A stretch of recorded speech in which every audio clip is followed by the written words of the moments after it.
በህይወታቸው ላይ በጣም ስኬታማ እንደሚሆኑ የሚያወሩ ወይም ደግሞ በጣም ሚሊዮነር እንደሚሆኑ የሚያወሩና የሚያስቡ ነገር ግን ከዓመት ዓመት ህይወታቸው የማይለወጡ ሰዎችን አስተውላችሁ ታውቃላችሁ?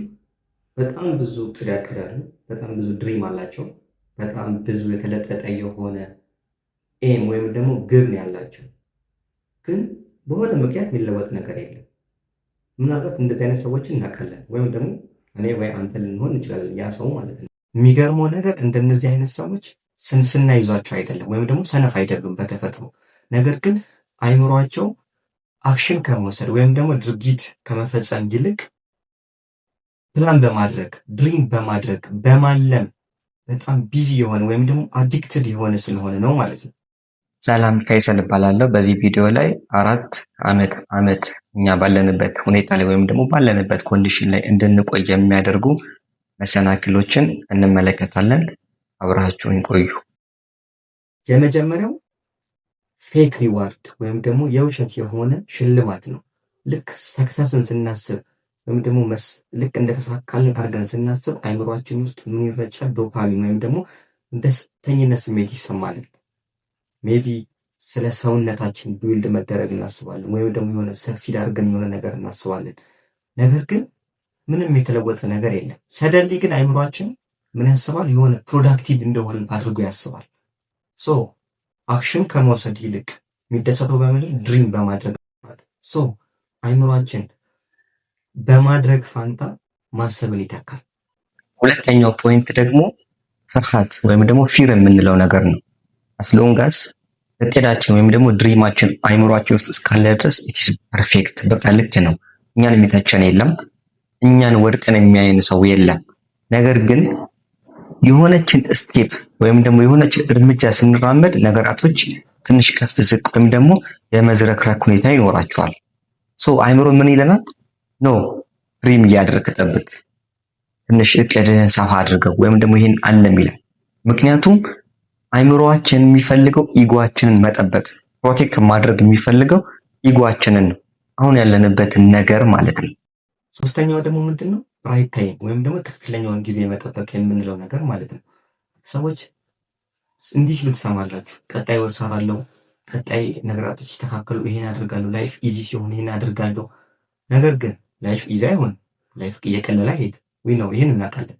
ነገር ግን አይምሯችን ሞቲቬትድ የሚሆነው ወይም ደግሞ እኛ የምንነሳሳው ስላሰብን ወይም ደግሞ ድሪም ስላደረገን ሳይሆን የሆነ አክሽን ስለወሰድን ነው። የሆነ አክሽን በወሰድን ቁጥር እኛ እንነሳሳለን፣ ወይም ደግሞ ኮንፊደንሳችን ቢውልድ መሆን የሚችለው የኛ የራስ መተማመን ቢውልድ መሆን የሚችለው በሆነ አክሽን ነው እንጂ ድሪም በማድረግ አይደለም ማለት ነው። አራተኛ ደግሞ ብሬን በርናውት የምንለው ወይም ደግሞ የአይምሮ ዝለት፣ አይምሯችን ይዝላል። በምን? ኦቨርቲንክ በማድረግ ብዙ ነገራቶችን ኦቨርቲንክ እናደርጋለን። ሁሌ አይምሯችን ዋት ኢፍ አይ ፌል፣ በወድቅ ምን ይከሰት ይሆን? ወይም ደግሞ ሰፖርት የሚያደርገኝ ሰው ባይኖር ምን ይሆን? ይህን እናስባለን። ነገ ምን ይፈጠር ይሆን? ምንም አክሽን ሳንወስድ አይምሯችን ይህንን እያሰበ ኢነርጂውን ሉዝ ያደርጋል። አዛ ሞመንት በዛ ጊዜ ላይ ደግሞ ኤግዞስትድ ሰውነታችን ኢነርጂ ያጣና ባዶ ይሆናል። ግን አድርገን አይደለም ኢነርጂያችን የሚያልቅ፣ ጀስት ቲንክ በማድረግ አብዛኛውን ነገር በማሰብ ብቻ አይምሯችን ኤግዞስትድ ወይም ድክምክም ይለናል። ምንም አክሽን ግን ሳንወስድ ማለት ነው። እንደ ማጠቃለያ ስኬታማ የሆኑ ሰዎች ስኬታማ ካልሆኑ ሰዎች የሚለያቸው ነገር ታለንት አይደለም፣ ወይም ደግሞ የሆነ ውስጣቸው ያለ የተለየ እምቅ ችሎታ ኖሮ አይደለም፣ ወይም ደግሞ የሆነ ላክ ስላላቸው አይደለም። ጀስት የሆነ የማድረግ አቅም አላቸው ወይም ነገራቶችን የመሞከር ፍላጎት አላቸው ማለት ነው። ኢቨን አይምሯችን እንኳን ተው ወይም ስቶፕ ለማድረግ እኛን ቢሞክርኛ ትራንክ ከማድረግ ወደ ዓለም ላይ አይገባም። ምክንያቱም አይምሮ ምን ይፈልጋል? ሁሌ ኮንፈርት ይፈልጋል። ኮንፈርት ደግሞ አመታትን ይወስዳል ወይም ደግሞ ይፈጅብናል። የሆነ አመታቶችን ያባክንብናል ኮንፈርት ማለት ነው። ወይም ደግሞ ብዙ እድሎች እንድናሳልፍ ያደርገናል። ኮንፈርት ምቾት፣ ያለንበት ምቾት ማለት ነው። ወይም ደግሞ ፊቸራችንን ነጋችንን ጥቅልል አድርጎ ሊበላው ይችላል ማለት ነው። ወይ ደግሞ ሊያጠፋብን ይችላል። አንድ ቀን እኛ የምንሆነው ወደፊት የምንሆነው ደጋግመን ፕላን ያደረግነው ወይም ደግሞ ደጋግመን ያሰብነውን ነገር ኢማጅን ስናደርግ የነበረውን ነገር ሳይሆን ዛሬ ላይ በተደጋጋሚ የምናደርገውን ነገር ነው ነገ የምንሆነው። ዛት ሶ ነገን ወይም ደግሞ ሬዲ እስክንሆን አይደለም መጠበቅ ያለበት። ጀስት ራይት ነው ስታርት ማድረግ የምንፈልገውን ነገር መማር እንፈልጋለን። መማር የምንፈልገውን ነገር ዛሬ መስራት እንፈልጋለን። መስራት የምንፈልገውን ነገር ዛሬ የሆነ የሚመጣን ሬዲ የምንሆንበት ታይም የለም። ጀስት ታይሙ አሁን ነው። አሁን ጀምረን ነገራቶችን ስቴፕ ባይ ስቴፕ እየተስተካከል ወይም ደግሞ አንድ በአንድ ነገራቶችን እያስተካከልን ትራይ እያደረግን ፌል እያደረግን እየተማርን ነው የምንሄደው ማለት ነው። ማለም ጀስት ፍሪ ነገር ለሁሉም ፍሪ የሆነ ነገር ነው አይደል?